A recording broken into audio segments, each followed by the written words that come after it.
Breaking news. పశ్చిమ గోదావరి జిల్లా తణుకులో అఘోరా అఘోరి మధ్య వివాదం రచ్చకెక్కింది. మహిళా భక్తులను అఘోరా బాబా రాజేష్నాథ్ లైంగికంగా వేధిస్తున్నాడంటూ ఆశ్రమం ముందు అఘోరి ఆందోళనకు దిగింది. రాజేష్నాథ్ పై చర్యలు తీసుకోవాలంటూ డిమాండ్ చేసింది అఘోరి. నేను నా పర్సనల్ ప్రాబ్లంతో బాధపడుతుండగా ఎవరికి చెప్పుకోవాలో తెలియని సమయంలో కొంతమంది నాకు చెప్పారు, తణుకులో ఒక గురువు గారు ఉన్నారు, ఆయన నీ ప్రాబ్లం సాల్వ్ చేయొచ్చు అని. ఆ విషయం విన్నప్పుడు నేను ఎంతో ఆనందపడి నా బాధ సాల్వ్ అయిపోద్ది అనుకుని నేను తణుకు వెళ్ళి ఆయన్ని కలవడం జరిగింది. సో వెళ్ళాను, నా పర్సనల్ ప్రాబ్లం చెప్పుకున్నాను. నేను ఎంతో బాధపడుతూ ఏడుస్తూ చెప్పుకున్నాను.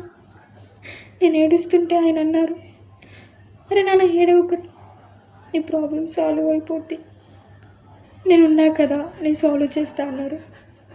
ఎంతో ఆనందపడ్డాను ఆయన అన్న ఆ మాటకి. నేను ఇంకా నెంబర్ ఇచ్చేసి వచ్చేసాను. నేను వచ్చిన 2 డేస్కి ఆయన దగ్గర నుంచి నాకు మెసేజ్ వచ్చింది. అలాగా కొన్నాళ్ళు గడవగా ఆయన మాటల్లో ప్రవర్తనలో చాలా మార్పులు వచ్చాయి. ఆ మార్పులకి నేను చాలా బాధపడ్డాను. నా గుండెకి ముళ్ళు గుచ్చుకున్నంత బాధపడ్డాను. నేను ఏడ్చుకున్నాను. ఎందుకంటే నేను ఎవరితో కన్న తల్లిదండ్రులతో చెప్పుకోలేని పర్సనల్ ప్రాబ్లమ్స్ ఆయనతో నేను షేర్ చేసుకున్నాను. సో ఒక తండ్రి స్థానంలో నేను చూశాను ఆయన్ని. ఆయన నన్ను ఏ స్థానంలో చూసారో మీకే వదిలేస్తాను, మీ ఆలోచనకే. మీరు ఆలోచించాలి కూడా నన్ను ఎలా చూసారని. నేను ఇప్పుడు ఎందుకు ఈ విషయం చెప్తున్నాను అంటే, అఘోరి అమ్మ యూట్యూబ్లో చూశాను. ఆ రాజేష్నాథ్ గురించి అమ్మ పెట్టిన వీడియోస్ చూశాను. ఆ వీడియోస్ చూశాక నాకు ధైర్యం వచ్చి నేను అమ్మని సంప్రదించడం జరిగింది. అమ్మ దగ్గరికి వెళ్ళి, అమ్మ నేను తణుకు ఆ రాజేష్నాథ్ని కలిశానమ్మా, నా పర్సనల్ ప్రాబ్లం ఇలా చెప్పుకున్నాను, తీరుస్తా అన్నాడు.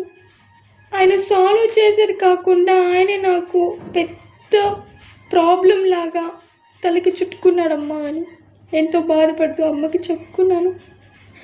అమ్మన్నారు, అదే నువ్వు ఏడవకురా, ఆడపిల్ల ఏడిస్తే నేను చూడలేను, ఆడపిల్లకి కష్టం అంటే నేను ముందుండి వాళ్ళని రక్షించుకుంటాను, ఆడపిల్లలకి ఎటువంటి బాధ రానివ్వను. నాన్న, నువ్వు ఏదైతే బాధపడ్డావో, ఏదైతే చూసావో అవన్నీ ఒక వీడియో తీసి పెట్టరా అన్నారు. అమ్మ ఇచ్చిన ధైర్యం వల్ల నేను ఇప్పుడు ఈ వీడియో చేస్తున్నాను. ఒక ఆడపిల్ల వీడియో ముందుకు వచ్చి ఇలా చెప్పుకోలేదు కదండి, ఎందుకంటే ఫ్యామిలీ ప్రాబ్లమ్స్ వస్తాయి. సో నేను చెప్పేదల్లో ఒకటేనండి, అఘోరి అమ్మ ఆడపిల్లకి ప్రాబ్లం వస్తే అది ఎలాంటి ప్రాబ్లం అయినా కానీ ముందుండి పోరాడతారు, ఆడపిల్లని రక్షించుకుంటారు అనే నమ్మకం నాకుంది.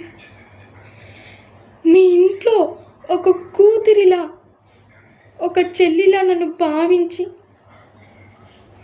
నా బాధని మీరు అర్థం చేసుకుని ఇంకా ఏ ఆడపిల్లకి ఇలా జరగకూడదని భావిస్తూ మనందరం అఘోరి అమ్మకి సపోర్ట్ చేయాలి, అమ్మని వెనుక్కుని నడిపించాలి.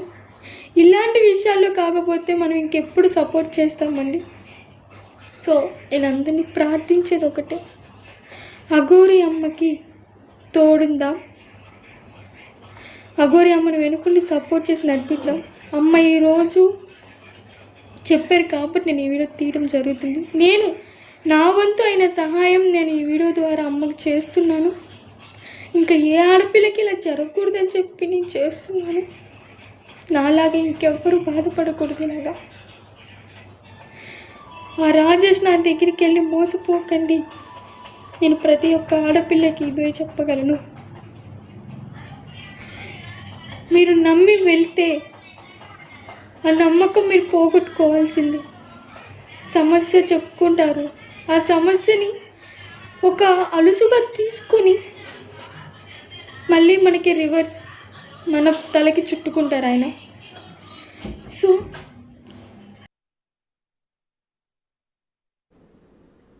రైట్, ఇప్పుడు మనం చూసాం అఘోర బాధితురాలు ఏం మాట్లాడిందో మనం విన్నాము. అయితే అఘోర బాధితురాలకు సపోర్ట్ గా అఘోరి అయితే తనకు వెళ్ళడం జరిగింది. అక్కడ ఆవిడ అఘోరాకి సంబంధించి కూడా ఆందోళన చేయడానికి కూడా అక్కడ సిద్ధంగా ఉన్నట్టు తెలుస్తుంది. అక్కడ పరిస్థితి ఏ విధంగా ఉందో ఒకసారి చూద్దాం.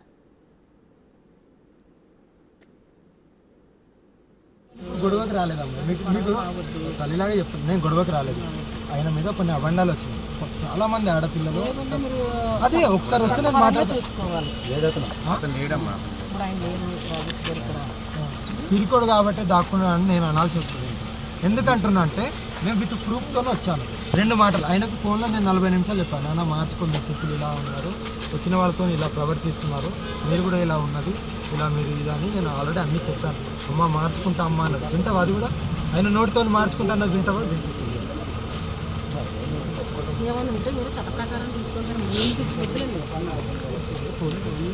అంటే మాట్లాడడానికి వచ్చామ్మా, చట్టపరంగా వచ్చే వరకు ఉంటాను కదమ్మా.